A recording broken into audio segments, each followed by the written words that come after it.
Good morning, everybody. Just a quick review, I guess, of 17-18.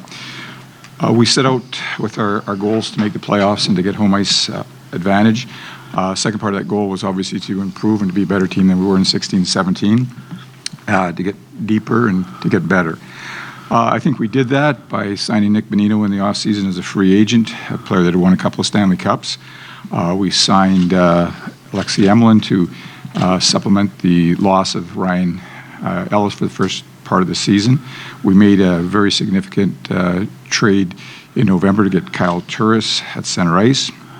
Near the trading deadline, we brought back Mike Fisher as a player and for his leadership, and we made a deal for Ryan Hartman at the trading deadline. So I think we did get deeper. I think we got better, and I think we saw the results by the regular season. The regular season was our best. We won our division for the first time. We won the conference for the first time, and we had the most points in team history, and we won the President's Trophy. It was a special regular season, both for our team and some individuals, or some individual recognition for PK being nominated for the Vezina and PK for the Norris Trophy. The playoffs has often been referred to as the second season, and what I guess that means is it's different than the regular season. Our first round against Colorado, we were successful, but it was not easy. There probably was a little bit of lack of consistency as we played Colorado. When we got to Winnipeg, I think this was a series that we all anticipated was going to be there for us on our route to try to win the Stanley Cup. It was a battle between the two best teams in the National Hockey League, the two highest point getters in the regular season. And just quickly breaking down the series, in Game 1, really thought we could have had a different outcome. We lost 3-1, but the shots were 48-18 in our favor. Game 3 leaves a big mark because we led 3-0 after the first period and didn't win that game.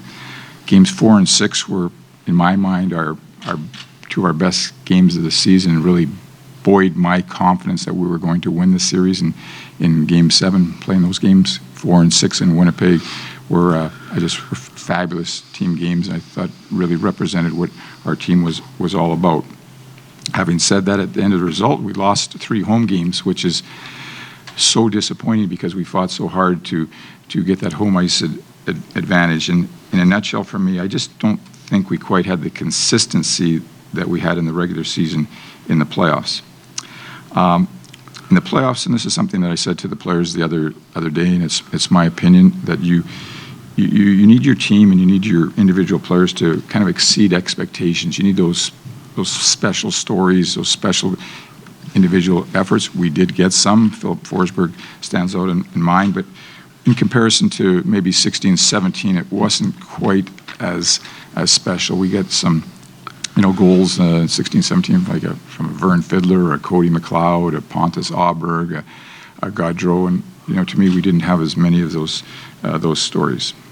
Having said that, Peter and I met with the players on Saturday, and we've done all of our exit interviews right now, and we went through it. A lot of the players expressed to us in the team meeting that they really believed in our team. They loved our team. They thought our chemistry, our culture was really good. Again, if I was trying to frame it correctly, is basically I think what they were saying to the general manager and to the coach is they didn't want to see a lot of changes. I think if we could start tomorrow and be given another opportunity, we and our team would like to play Winnipeg again in another 7-game series. I think that's how close it is. I think we really believe that we're just about there, and it just didn't happen for our team this year. So sitting here today, here's what I know. 17-18 season was our best season in our history. 117 points, President's Trophy. ESPN named our franchise the #1 franchise in pro sports. We've had 100 consecutive sellouts. We've got individual players like Pekka Rinne who are up for the Vezina. PK's up for the Norris Trophy. As we look forward to the 18-19 season, we have 19 players signed. We have 3 restricted free agents who are Mikko Salamäki, Ryan Hartman, and Jussi Saros. We have a very good team. We still have room for growth and improvement. within our team, and specifically this team. I'm very comfortable going into next season with the core of players that we presently have. That would be our goaltending in PK and Saros. I think 7 of our 8 defensemen will be back, probably with the exception of Alexei Emlin, and we'll have 13 returning forwards. That would be with the exception of Mike Fisher and Scott Hartnell. As I said, I don't think we'll have many changes, but there's always changes. I mean, nobody comes back exactly with the same team, but our nucleus is solid, and we will learn from this disappointment as we prepare for 18-19. Okay, Kevin handed out a little sheet to everybody here. Just a couple of miscellaneous things for me is that we have 8 players that are heading to the World's Championship. I look at this as a real positive that our guys didn't get enough and that they're that competitive and they want to play. Oftentimes, since I do a lot of work with USA Hockey, a lot of these players just don't go or don't want to go. I'm looking at this as a positive. So for Sweden, we have Philip Forsberg, Victor Arvidsson, and Matthias Ekholm are playing for them. For the Swiss, Roman Josi and Kevin Fiala. For Canada, Kyle Turris. For Finland, Eli Tolvanen. And for the U.S., Nick Bonino. Just a couple of notes here. Mike Fisher, I guess I'm sitting here for the second time acknowledging his retirement. I think it was such a special thing for our team and our franchise to have Mike come back and play for us this year. I thought he did extremely well. It's unbelievable for a guy that didn't play all year. I thought he did a great job, and I think in the playoffs, Peter, your use of Mike in the fourth line, he just did a fantastic job. So I really hope that we see Mike a lot around Bridgestone Arena, and hopefully with our franchise, he and his family do so much, have done so much for hockey, specifically for Mike, but so much for the community of Nashville. So I hope that Mike Fisher is seen around here a lot. We told Scott Hartnell that we would not be offering him a contract. Again, another special place in our history for Scott as a first-round pick back when he was 18, and now at age 36. I think he did a really good job for us this year coming in. The leadership, maturity, he's always an exciting player both on and off the ice because he does so much physically with how he plays and verbally with how he talks, and he was an important player for our team. And the third player is probably Alexei Emlin, who I've just talked to briefly. I need to talk to his agent, but I believe that we'll probably be going in a different direction there. Injuries that we're always don't talk about in the playoffs. Mike Fisher had a meniscus. He probably would have been able to come back and play in the final round if we'd got there. Probably the worst injury that we had, and you probably saw this by the fact that he was in and out of the lineup, was Kelly Yarncroc. He had a shoulder injury. He'll be fine. He just needs time, but it never got to be anywhere near 100%. And I think as we talked a little bit organization, that injury really hurt. He was a key part of our team, and he could just never get back to 100% in his health and probably his effectiveness as a player. We have one operation in the off season. That will be Ryan Hartman, who has a labral tear in his shoulder. That's like a 4 to 5 month recovery. He should be back. We're looking at this September. I think he'll make it back for the start of the season, but and obviously participate in some training camp. But that's the update there. On our critical dates calendar, which is on Kevin's handout here, right now we've been meeting the last 3 days with all of our amateur scouts and pro scouts. We're getting ready for the draft. We're getting ready for free agency. We conclude those meetings today. The next big event for us will be going to the awards to support PK and PK. Then all of us will go to Dallas for the draft. Hockey gets back started here with our development camp at the end of June 25th to June 29th. And for those that are getting excited for next year, the rookie camp starts September 6th here in Nashville. The rookies will go down to Florida to play a tournament, 3-team tournament, and then training camps starts on September 18th. Kevin has attached exactly where our contract status is and some stats. So let me just stop there, and I think Peter would just open up questions to both of us, so that's fine. David, Ryan Ellis mentioned the other day he would be interested in signing an extension. Is summer? Is that a process you'd like to begin as soon as possible? Yeah, Ryan has another year remaining in his contract, but I too have talked to Ryan. I've talked to his agent, and that's something that we'll certainly look at during this off season. For both of you, what do you think happened with Kyle Turris this postseason? When Kyle first got here, his line really took off. Kevin Fiala and Craig Smith, they were pushing, in the ballpark of 28 points in 28 games for all of them. There's always ups and downs, I think, through the course of a player, a line or player. I think clearly that when the playoffs came, they weren't able to produce at the level that they were. They knew it. We knew it. There were games where I thought that they had lots of chances, especially in the Winnipeg series. A couple of the home games, they were pressing all the time. They were hitting posts. They were around the net. There was nets that they were missing that looked like they were, they could have been goals and goals scored, and at that point could have helped. But I think it was a little bit of inconsistency with the line, and I think there was some bad luck in there too with regard to their production. But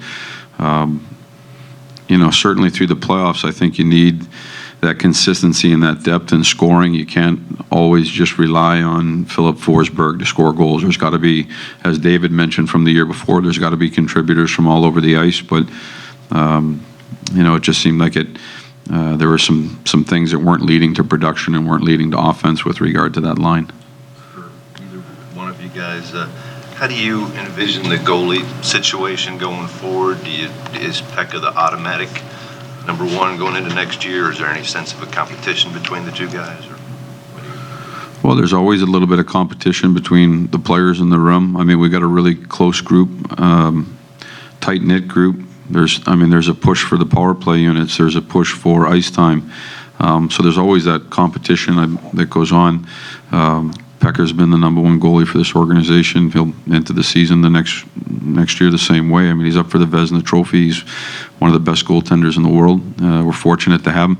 We're extremely fortunate to have a young guy like Jussi here who continues to impress us.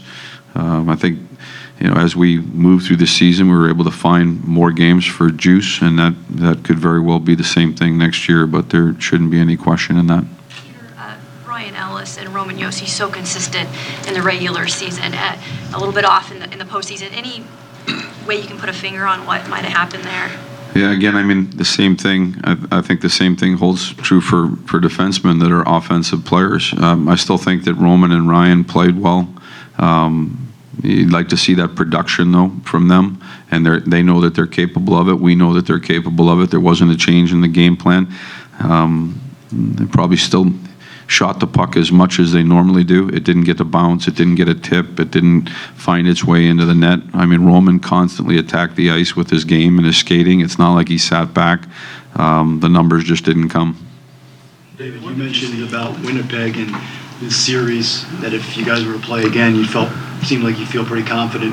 What would you have liked to have seen differently in this series that just wrapped up that would lead you to believe that the outcome would be different? Well, I think as each question, we're kind of touching on everything. I mean, you need, to lead a little bit more consistency, a little bit more, production. I mean, again, believe me, I totally respect the Winnipeg Jets. They could win the Stanley Cup this year, and it was just close. I just felt that, if we could do a couple things a little bit better, we could have won the series. Even having said that, in Game 1, I'm just repeating myself, but in Game 1, I really thought that we outplayed them and we didn't win a game. That happens once in a while. You don't want it to happen in the playoffs, but we should have won that game. The 3-0 game in Game 3, we were the best team, and that leaves a mark when that happens. I mean, we should have done a better job of shutting it down or what have you. There was some questionable penalties called. There's 2 goals in a 4-on-4 situation. I mean, believe me, we go through this all the time, but I don't think there's too much that's missing. But, I already said it. I mean, if Roman Josi scores a goal or Kyle Turris' line gets a goal, I mean, that's the exceeding expectations or living up to expectations that you need in the playoffs. That's what we got pretty much all the way through last year's playoffs, and this year, just off a little bit. Does the team gain anything by going through the playoffs as a favorite this time around as opposed to the underdog the year before? Is there any kind of experience that can get positive out of this? I'm not sure. Next year will be next year. We're going to have to make our way in the regular season, then we're going to have to make our way in the playoffs. I suppose we probably were a favorite over Winnipeg. Again, the teams were so close. You've got one playing two, and that could have been switched by a shootout loss somewhere along the way, and one win in Winnipeg that we took during the regular season not happening. They could have been one, we could have been two, and that's the bottom line. And I think that's what we're saying about Winnipeg, is that they're a good team. You want to know what went wrong, right? What went wrong? We lost. We're sitting here. We played a good hockey team. They're the second best team in the league. Only by a little bit were they the second best. It went 7 games, and we came out on the wrong side of it. And when I was talking to David, I was pretty blunt about it and said, I'd take our team again and go play them again. And it might go 7 games, but maybe we win that 7th game, or maybe it gets done in a different way. So there's not, for me, it wasn't about what do we need to do to fix it, or that's why you play a series. That's why you play 7 games sometimes. And the numbers were close. There's a lot of things that were close. They took the edge. They're moving on. Congratulations to them. And it's very disappointing and heartbreaking for us as a team. Disappointing for our fans. Disappointing for our organization, because there was an expectation that we would move on. But that's why we said, well, let's play them again. You can't. You got to wait until next year and go through the whole process again, and we'll see them in our division. But I think there's a belief in our room that we can win and be successful. It's clear you're not thinking wholesale changes off of that, but based off of what you saw, is there anything on your team you'd like to see improved or a little bit different when you come back next year? I think there's always things that you're working on. There's never one thing. It moves. I've said this during the year, that target moves all the time. It was discipline in the year, and even in the second series, our discipline was very good. There was power plays where sometimes you're hot, and then sometimes you're not. You're working on it, or the 5-on-5 play, or you're trying to get a line going, but that moves all the time. I guess back up and agree with what David said. I'm not looking for wholesale changes. He's not looking to make them. We believe in our guys. We believe in our team, and we have to take time off. We didn't win, so we're done. It's over. So we got to take time off. They're forcing us to go away this summer and go on our own. And when we come back, we'll be excited to get to training camp, and we'll be excited to go at it again. For both of you, how affected was Ryan Hartman then by this injury, and what are the long-term expectations for Ryan for this club? Well, I think again it comes at the trading deadline, and we've had a lot of things in place as he got shuffled around a lot. Lavi said to him in the exit meeting that basically, I think your expression was, the cupboard is open, so when you come to training camp, take whatever you want. Meaning we're open to him playing up in the lineup or different positions, maybe power play opportunities. Lavi and our coaches put Ryan on killing penalties, which he didn't do in Chicago, and we find that he did it very well for us, so maybe that's something else that we found. So it'll be his best chance to with the whole year to know exactly where he fits in, but I think he's going to be, and hopefully be, a player with us for a number of years. I think he's in a different way, but he's, in my mind, I kind of compare him to the Sissons Yarncroc in terms of value and where he can move up and down the lineup and do different things. Yeah, I think it affects him. Not like Callie. The injuries were different, and Callie's was a tough injury at the time. And when he came back, he was cleared to come back. But there's always that. I think it's one, it's in your mind, and two, there's the actual physicality that comes with a game. We were able to manage Ryan's, but I'm sure that he probably wishes he wasn't dealing with it, or he didn't have to worry about that. David spoke about the consistency, and I guess my question is for Peter, but spoke about the consistency that you guys had maybe last year in the playoffs and during the regular season and just couldn't find it in the playoffs. Is there a specific reason for why you guys couldn't find that, or is it just kind of how it goes? So, everybody has their own opinion and will take their own take. Colorado's got a good young team. I think it was underestimated a little bit on their team just because of the talent that they have. They improve so much. and we got through them in 6 games. From there, we played Winnipeg. Like I said, they're a good hockey team. They're right behind us in the standings. You talk about the first period in game 3 where we go up 3-0, and then we give up 4 goals in the second period.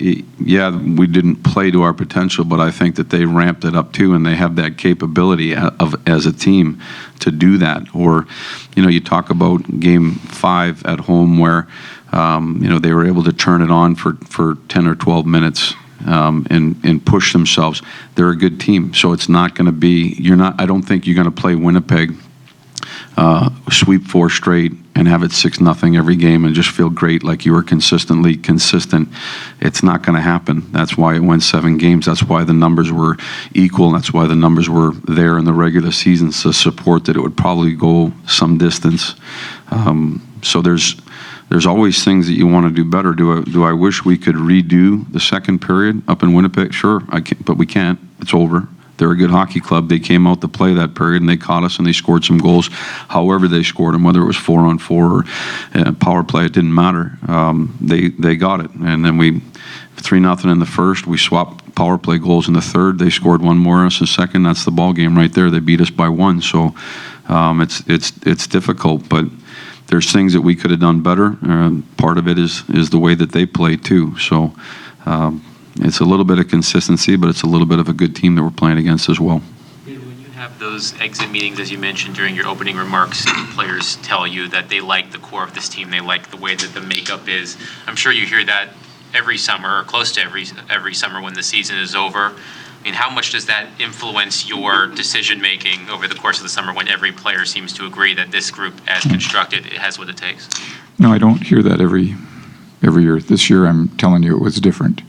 And again, Lavi can say what he wants, but it was clear as a group when we met in the locker room when a couple of players spoke what they felt about our team. So yes, that's going to be very influential. I mean, I've sat here many years saying there's got to be a lot of changes made, that I'm not happy with our team. I've watched my fellow general managers as each team gets eliminated do their press conferences, and everybody's got a little bit different take on their team. This is different. I really think we're building in the right direction. There's not age factors on our team. It's not. I mean, we're disappointed. I mean, frustrated, but it's not like we want to throw the baby out with the bathwater. We got some really good players. We got a really good team, and we didn't win. And we can go through this, which we will, as to analyzing different things and different players, if you will, and what we'd change. But it was very, very close. I mean, I thought for sure we'd win in Game 7. The home ice thing, that bothers me more than anything. The home ice thing is, which you played so many of those games for, and it just didn't happen. But I'm not sitting up here being mad, and I can't wait to get rid of this player or that player. I like our team. I like our players. I like our core. They like each other. They believe in the coach. They believe in each other. We got beat probably by the Stanley Cup champion. We're sitting here today. Of course, that's probably what we want. But even you look at the last couple of years, and again with Lavi coming in here and the changes that we've made. I mean, our path has been getting better and better every year, whether it be in the playoffs or in the regular season. And at the end of the day, if Winnipeg does win the Stanley Cup, then that means we have lost. In the last 4 years, we've lost to 3 Stanley Cup champions, eventual Stanley Cup champions, and 1 San Jose that didn't win the Stanley Cup but went to the finals. So maybe we need to find a different path to get there, or maybe this is the experience or the disappointments that you go through that we just need another chance. How impressed have you been and happy with Ryan Johansson since he's come here, and every year he just seems to be growing, not only on the ice but as a leader?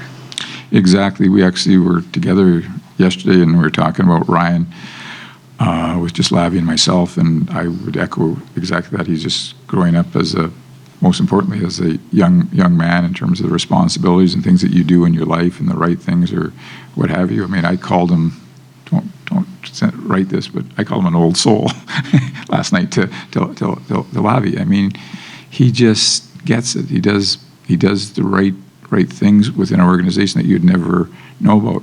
Can I share that story that he? Sure.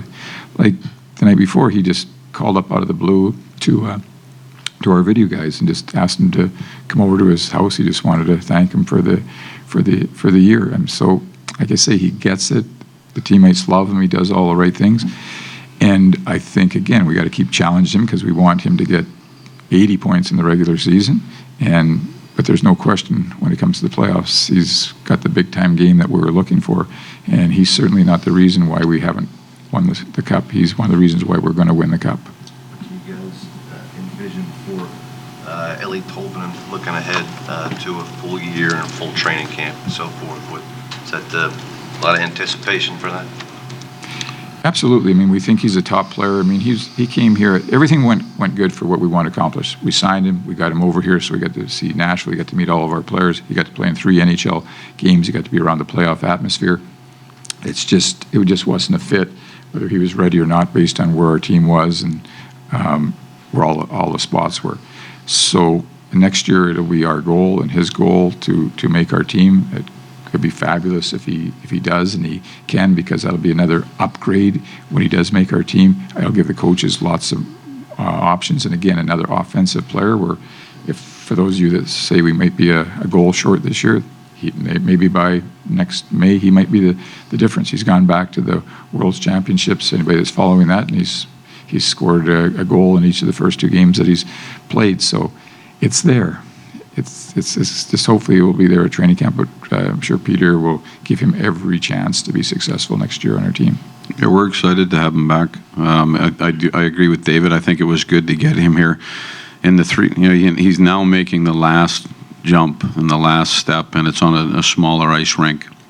I do think that there was a little bit of an adjustment coming over here. We watched him play the 3 games. We don't have a lot of wiggle room as we're trying to push down the stretch, and then when you get into the playoffs and you're playing a team like Winnipeg, there's not a lot of wiggle room for a young player. I think it's a big summer for him with regard to his strength and his conditioning and his explosiveness. There's no question that he can score goals, but this last step, as a lot of young guys have found, like Philip, like Victor Arvidsson, it's not automatic. It takes some time, but certainly there's a talent there that he's able to produce and score goals. I would love nothing more for him to come in shape, get into training camp, be put in the right situations, and really shine and show what he's capable of doing. It would just make our team deeper and stronger. Questions for both of you. You touched on it earlier, David, but how did the experience of having Mike Fisher back for the last few months of the regular season compare to what you expected it to be when the decision was made for him to come out of retirement? Well, I've already more or less said it. I thought it was fabulous. It's Mike Fisher. I mean, there's a lot of synonymous with success, doing the right thing. Former captain of our team. I think it was great, but I think maybe Lavi was a little bit closer and he could say something. It was, our conversations about Mike when we were thinking about bringing him back is we needed another centerman in order to be able to move Colton Sissons around. Colton had been proving to be so valuable like he was last year in the playoffs, and his versatility to be able to play on any line in any spot, but at times we found ourselves not being able to do that and having to keep somebody down on that 4th line. And the whole time that we did that, we were envisioning Mike coming back and playing with an Austin Watson or a Ryan Hartman or a Mika Salamaki. We wanted to create a line that we knew would be rock solid defensively, that would be physical, that would be hard to play against, tough to play against, would still be able to chip in a goal, create some offense, but be able to go out, take defensive zone starts, win face-offs, and play against other teams' best lines, regardless of who it was, what line it was, or what opponent it was. I thought Mike looked better. I don't want to say better. I thought he looked as good as he did at any point last year. I mean, from the time he came back, from the very first game, I think he went 10-0 in his first 10 faceoffs. I think he scored a goal, and then from there he was just consistent the whole time through. His playoffs were excellent. His line was excellent. It was so great to have him back. We thanked him yesterday just for doing that, and I think he had fun, and I think he enjoyed it, as he expressed to you guys. But to bring him back into the room and let him, give it another try. He was awesome in practice, in the locker room, and certainly in the games he played. We were fortunate to get him back because he did a terrific job for us. Did you try and convince him again? Could both of you envision him coming back in some role, like in the organization, whether it's a scout? I keep asking him to coach, and he keeps saying no. I think you never know in time, but for the foreseeable future with his family and his other interests, like the deer hunting, that was probably the hardest part to get him here in the first place. I think he's in a good spot, and like I just said earlier, I hope as the years go on, you hope he shows up as somewhat of a regular for the Predators, and I can't answer that right now. I don't think he has any interest in that right now. Did we see more this year of the role that PK can truly have with this team, with him being fully healthy the whole year and going into the playoffs? And then, I guess, David, I don't know if you heard the report over the weekend that somebody in Canada basically said he's on the trading block. I don't know if you want to address Where's he that going? at all. I can't answer. PK's year for me. Listen, he's been here for 2 years, right? Mm-hmm. He's been here for 2 years, and we're moving in a pretty good direction with him as part of our club. He's been awesome. His regular season, I thought, was really good last year. He might have been the best player on our team or in the playoffs last year, just with regard to the way that he and Ekholm played, defended. From that playoffs, it went right into the regular season this year. He's up for the Norris Trophy. I thought, again, that PK and Ekholm had an outstanding playoffs. I don't know if there was growth from year 1 to year 2. He was just awesome in both years for me. He's coachable, plays big minutes, plays against best players, produces in the defensive zone and produces in the offensive zone. I mean, you can't ask for anything more than that. So, David, prospects-wise, you've been able to sign two undrafted free agents, one that was previously drafted, a goaltender. With having to trade some prospects, obviously, to make the team better, what are you looking for in terms of the draft and other free agents, and also note to your scouts as well in Europe? Yeah, well, I haven't helped the scouts out in the last couple of years with as we built the roster here to get to where we are. So we got a lot of holes to fill more depth-wise again. In Milwaukee, that's why we signed some free agents and possibly do some more come July 1st to give us some depth and some call-up guys here at different positions. So again, I'm relying on the scouts to come through. We don't have a pick until the third round, but they've always done a great job, and now they got to even do a better job until we build up the cupboard. So it's sort of that balance again.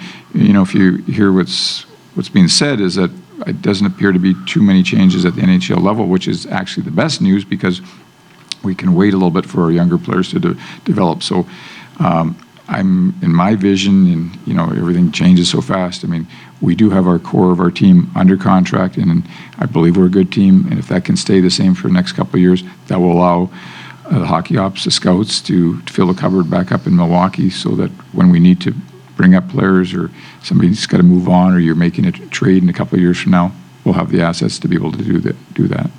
Is there any need going ahead to next year to guard against sort of the idea that because we're bringing everybody back and we are so talented, that will automatically be just as good going forward?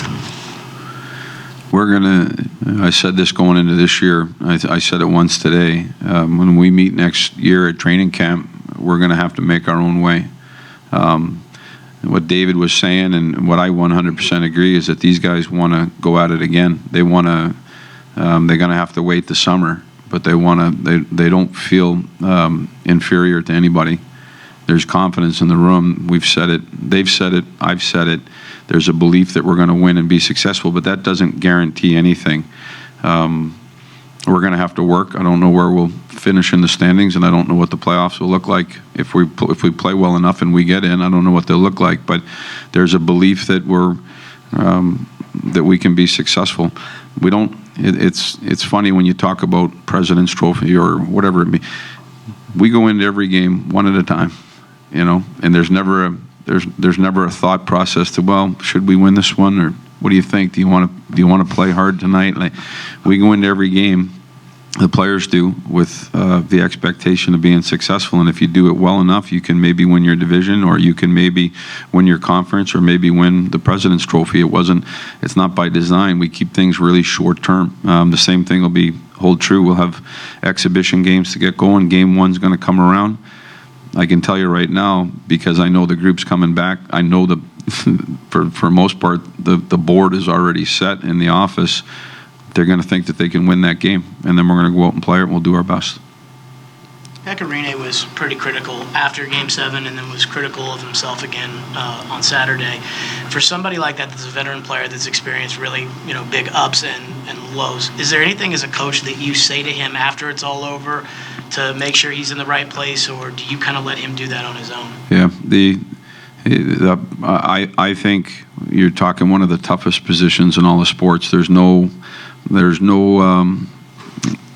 even like a quarterback who throws an interception, it might not necessarily mean that there's 7 going back the other way. And so for me, it is, a pitcher can give up. He can throw one that's maybe up in the strike zone a little bit, and you get a line drive. It doesn't have to be a home run, but there's not a lot of wiggle room for a goaltender. I read his quotes and I listened to what he said. The first thing that came to my mind is what character, man. For him to want to do that.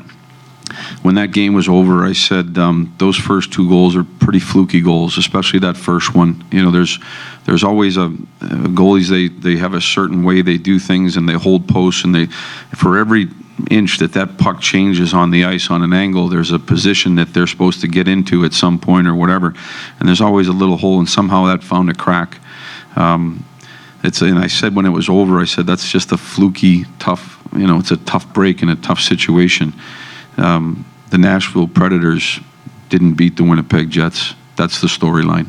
We didn't win. We won 7 games and we lost. It's got nothing to do about Peck's having a shoulder or anything.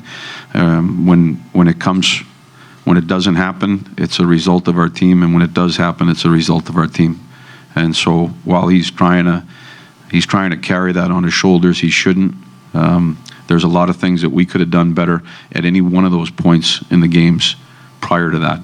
Game 3, Game 5, Game 1, for the amount that we did dominate that Game 1, there's probably some things that we could have layered better in front of him. He's the best, one of the best goaltenders in the world. He's probably going to win the Vezina Trophy this year, and I'm fortunate to have him on our squad. Peter, how long will this eat at you, that losing this series in the second round? It's it's difficult. All I can tell you is our guys spend a lot of time mentally and as a team getting ready to be successful. And there's a huge investment, not just in the games, but what they do off ice and the meetings that we have off ice and things that we do to build that trust in each other and to build those goals internally. The investment is large. And I think when you invest a lot, it hurts a lot. And so the same for me or for David or for our fan base. There was a big investment to be successful, and so ultimately, when we're not successful, it's going to eat at you. You're gonna carry it around with you. You're gonna cry. You're gonna mope around. You're gonna be grumpy, and there's nothing you can do about it. Eventually, we'll get away from this, and we'll start to get the development camp going, and the summer will move on, and we'll start to see players trickle back in to start working out, and there'll be excitement to start next year, and we will be excited and we'll be ready to play. Peter, will there be a point this summer where you do take some time to look back at the accomplishments from the regular season, or do you specifically just move ahead to 2018, 2019? I'll probably just be moving ahead. Like when it's the things that have happened. I mean, I think about the organization, even just in my time here from when I first got here to now, and the fans and the building and game night, our success that we've had. I think it's awesome. The losses and the things that don't go your way last year in the finals or this year being eliminated by Winnipeg, certainly they leave marks, they leave scars.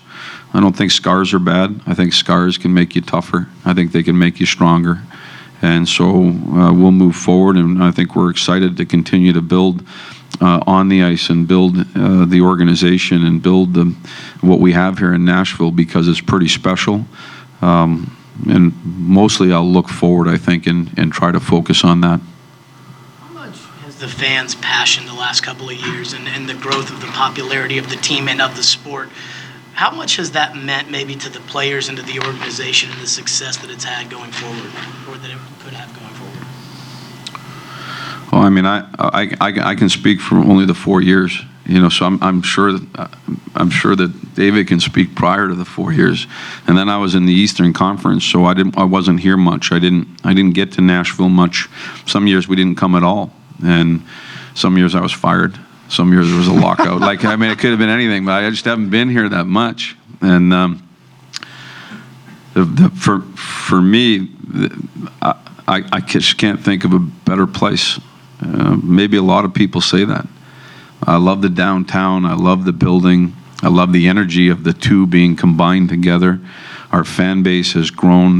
The job that Sean Henry and his staff and the people that work upstairs, game operations and the sales and the marketing and the way that they've pushed this team, I don't know if it's like that everywhere. I've been places and this is special. I personally think it's special. Our guys know that. Our guys in the room see that, and some of them were here. Maybe that's a question for Pekka sometimes, where he's been here before that, and now he's here now with it. They know how special it is, and they appreciate every minute of it.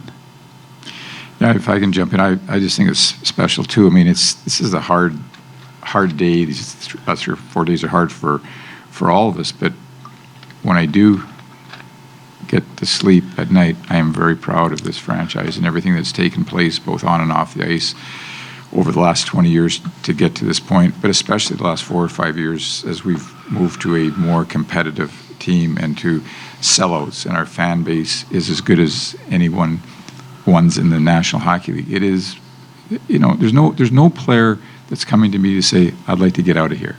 There's no player, family that says, I don't like living in Nashville. It's really good here. We really got something going here. We're a really good team. We're really close. Could we have won it this year? Yes. Could we have won it last year? Yes. You can't you can ask for more. We just have to, on this side of the table, we just have to remain focused, and if we do truly believe on all the things that we're saying here, it's going to happen. We're going to get better. But now I put the asterisk. It's a tough league. It's like I thought when we got to the 8 teams, I clearly thought that was the best 8 teams and that any team could win the Stanley Cup. So now we're cheering for Winnipeg because they beat us. But you never know. But I think this is a great franchise. And everybody has fun here. We're in the entertainment business.